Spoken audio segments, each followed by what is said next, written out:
عزیزان گرامی، آج بعض اوقات بہت سے مومنین کہتے ہیں کہ ہم حرم جا رہے ہیں، ہم کربلا بھی گئے، شفا نہیں ملی، یا ہمیں دعا قبول نہیں ہوئی، ہم مسلسل دعا مانگتے ہیں، بہت سے اعمال کرتے ہیں، مصلحتیں مختلف ہیں، مختلف مصلحتوں کے تحت مختلف دعائیں قبول نہیں ہوتی۔ ائمہ علیہ السلام نے بہت سی دلیلیں پیش کی ہیں۔ بعض اوقات انسان اپنی غذا کی طرف توجہ کرے کہ اس میں کہیں کوئی شبہے والی چیز نہ کھا رہا ہو، اگر پتہ ہوگا تو گناہ ہے، اور اگر پتہ نہ ہو تب بھی اثر ضرور ہے۔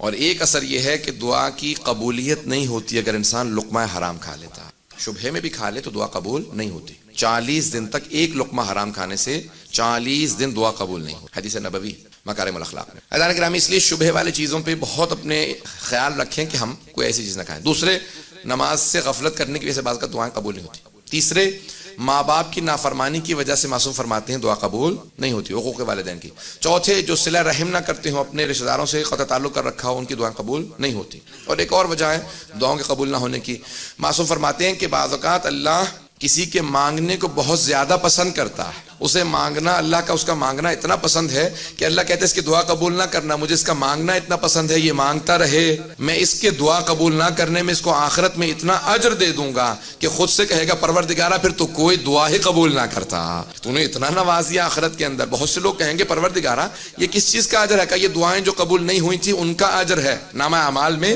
بہت سے لوگ نامہ اعمال کھولیں گے، اتنا اجر، کہ یہ کن چیزوں کا اجر ہے؟ تو فرشتے کہیں گے وہ جو دعائیں قبول نہیں ہوئی تھی ان کا اجر ہے۔ تو پھر سارے وہ افراد جن کی دعاؤں کا اجر ان کو زیادہ ملا ہوگا کہیں گے پروردگارہ پھر تو کوئی دعا قبول ہی نہ کرتا تاکہ ہمیں اجر آخرت میں زیادہ ملتا۔ جو دعائیں بعض اوقات اس کا بدلہ آخرت میں بہت زیادہ ہوتا ہے۔ عزیزان گرامی، ایک اور وجہ ہے، بعض اوقات انسان اپنی مصلحت خود نہیں سمجھ رہا ہوتا، انسان کے لیے وہ نقصان دہ ہوتی ہے، اس وجہ سے اللہ دعا قبول نہیں کرتا۔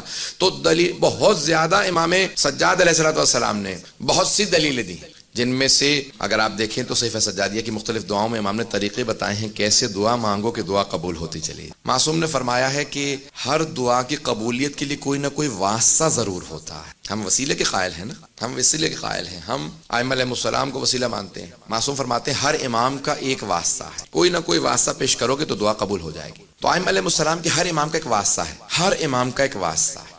رسول خدا کے بھی واسطہ ہے، جناب رسول خدا کو واسطہ جناب سیدہ کا دیا جاتا ہے۔ جب جناب رسول خدا کو جناب سیدہ کا واسطہ دیا جائے تو پھر دعا رد نہیں ہوتی۔ 12ویں امام کے 2 واسطے، امام زمانہ کے 2 واسطے۔ علماء نے لکھا ہے کہ امام زمانہ کو 2 باتوں کا بہت صدمہ ہے، ایک اپنی دادی زہرا کے دربار میں جانے کا بہت صدمہ ہے، اور دوسرا اپنی پھپھی زینب کے بازار میں جانے کا بہت صدمہ۔ امام زمانہ کے جو 2 واسطے ہیں جناب سیدہ ہیں اور جناب زینب کبریٰ سلام علیہما۔ عزیزان گرامی، ہر امام کا کوئی نہ کوئی واسطہ ہے۔ حضرت عباس کو جناب سکینہ کا واسطہ دیا جاتا ہے، ہر امام کا، لیکن سب ائمہ علیہ السلام جناب سیدہ کا ایک ایسا واسطہ ہے جو کوئی بھی امام کبھی بھی رد نہیں کرتا، اور دوسرا واسطہ جناب زینب کبریٰ کا واسطہ۔